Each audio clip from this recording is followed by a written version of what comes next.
Olá, alunos, eu sou a professora Larissa Araújo, estarei com vocês nesse período na disciplina didática geral. Espero que a mesma seja de suma importância para todos, pois irá tirar e esclarecer várias dúvidas sobre a metodologia em sala de aula.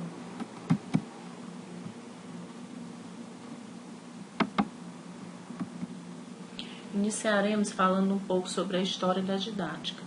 A didática surgiu no século XVII com João Amos Comênios e a publicação de sua grande obra, Didática Magna. Ele era considerado o pai da didática. Comênios foi um pastor revolucionário para a sua época. Revolucionário por quê? Porque ele defendia a escola para todos, a pedagogia da fábrica, dos trabalhadores, numa fase em que a educação era privilégio de poucos e pertencia somente à classe dominante. Comênios teve influência direta sobre o trabalho docente, sendo contra as ideias conservadoras da nobreza e do clero. Didática. Didática é um ramo específico da pedagogia, conceituado como arte, como técnica de ensino. Unidade 1. Fundamentos epistemológicos da ação docente. O que é educação? Etimologicamente vem do latim educare, que significa extrair, tirar, desenvolver. Para Ferreira, 1995, educação é o ato ou efeito de educar-se.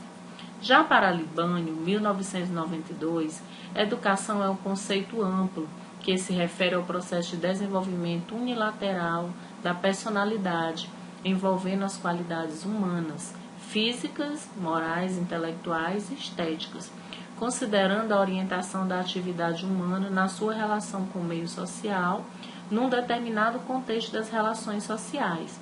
Já para Lima Verde, que é autor do nosso livro base, a educação é uma instituição, produto e processo. Produto enquanto é resultado do trabalho pedagógico, e processo quando é não intencional, ou seja, aquela educação que é vivida nos clubes, nas igrejas, no sindicato, e a intencional é aquela que é vivida no ambiente escolar, em que existe um professor que está ali passando regras e conteúdos para serem aprendidos. Educação escolar. Para o autor do nosso livro-texto, é o desenvolvimento do aluno com as competências do uso correto na língua nacional, do domínio das operações aritméticas, dos modos da produção da ciência, bem como na formação do cidadão consciente de sua realidade histórica. Como o próprio nome diz, vem do uso das competências do aluno. Isso sim é educação escolar. A Educação e a Lei das Diretrizes e Bases da Educação Nacional, LDB 9.394, do ano de 1996. Foi durante o ano de 1961 que foi promulgada a primeira LDB, que tinha o número 4.024. 10 anos depois, foi promulgada a segunda LDB, cujo número era 5.692. Já em 1996, mais precisamente no dia 20 de dezembro, foi promulgada a LDB que determinou os fins da educação, os caminhos a serem percorridos e os meios para atingi-los. A partir desse ano, a LDB passou a regulamentar a educação nacional. Foi então aí que foi determinado os fins da educação. Essa LDB foi a mais importante, é a que vigora até hoje, que é a que é mais comentada e a que se baseia todo o ensino. Vamos falar agora sobre o binômio ensino-aprendizagem. Que seria, vamos começar falando do significado de cada uma dessas palavras, ensino-aprendizagem. Ensino tem origem no latim, in, mais signare. Prefixo in significa na direção de, e signare significa assinalar, marcar signo, sinal. Já a aprendizagem no latim significa aprendere, apoderar-se. Para a função do professor, a principal condição é ter competência ou domínio da área do conhecimento em que vai atuar, além da preocupação e do comprometimento com a aprendizagem do aluno. E a aprendizagem é a aquisição de conhecimento ou de habilidade. É um processo de integração e adaptação do seu ao ambiente que vive, implicando, pois, em mudanças de comportamento. Então, ensinar e aprender são processos distintos, não obrigatoriamente simultâneos, porém articulados entre si. Devem andar juntos. A pedagogia, as tendências pedagógicas e o papel da didática. Nós utilizaremos a classificação elaborada por Libânio durante o ano de 1996. Libânio dividiu essas tendências pedagógicas em dois grandes grupos, as tendências liberais e as tendências progressistas. Sendo que as tendências liberais nada tem a ver com esse nome liberal. Só é mesmo, não é que seja mesmo, não tem nada a ver. Ela nem é avançada nem é aberta, muito menos democrática. Ela pode ser entendida como uma manifestação própria da sociedade capitalista. Esta pedagogia foi classificada em 4 tendências: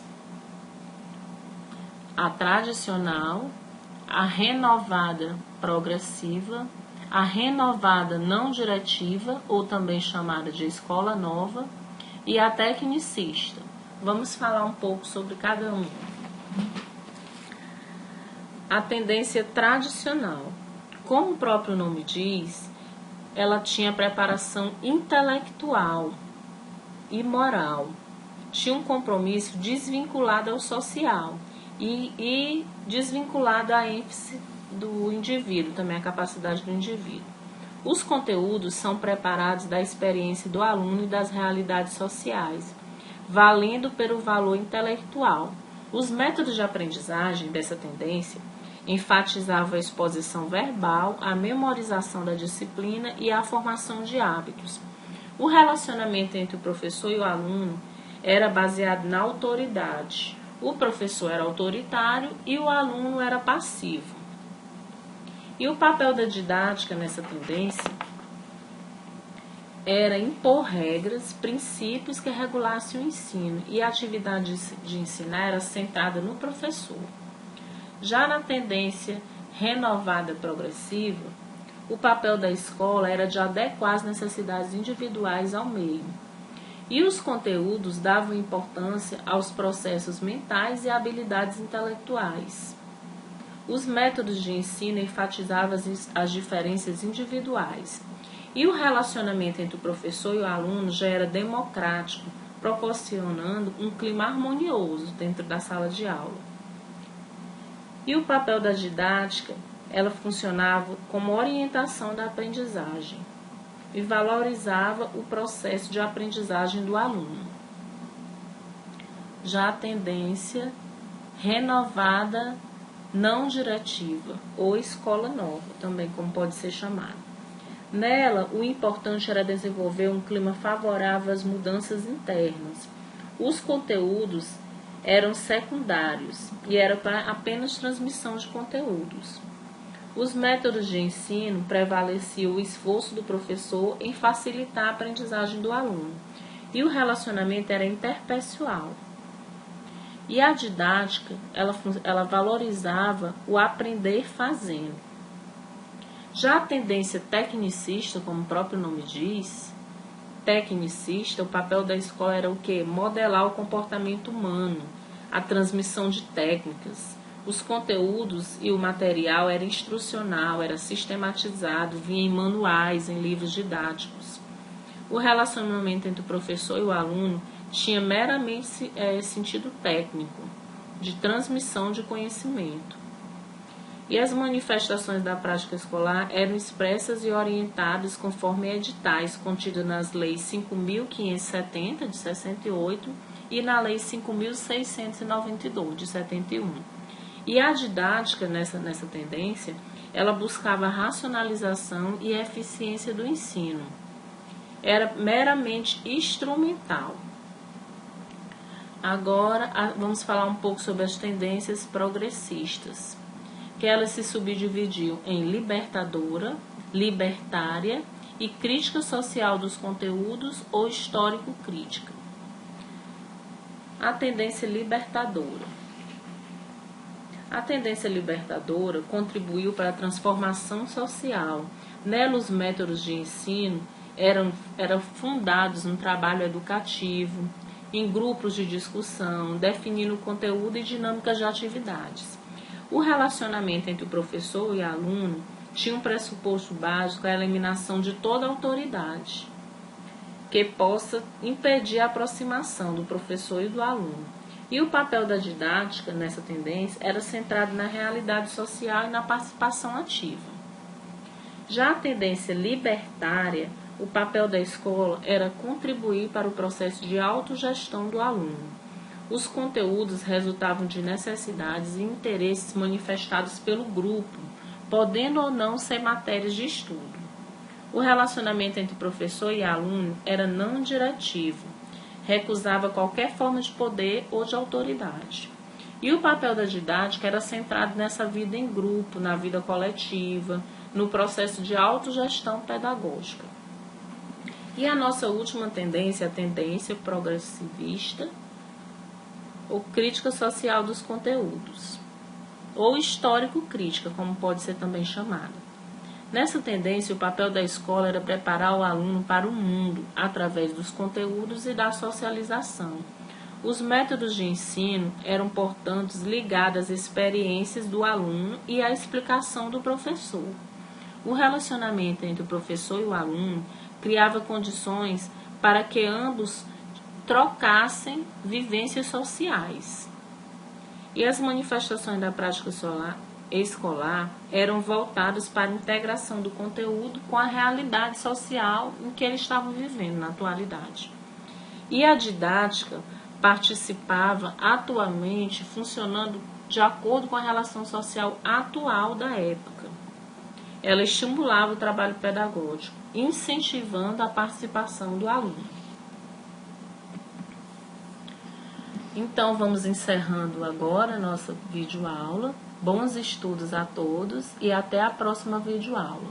Despedida. Despedir-se não é dizer adeus, é apoiar e desejar sucesso para uma nova jornada que está apenas começando. Bons estudos, alunos, e até a nossa próxima videoaula.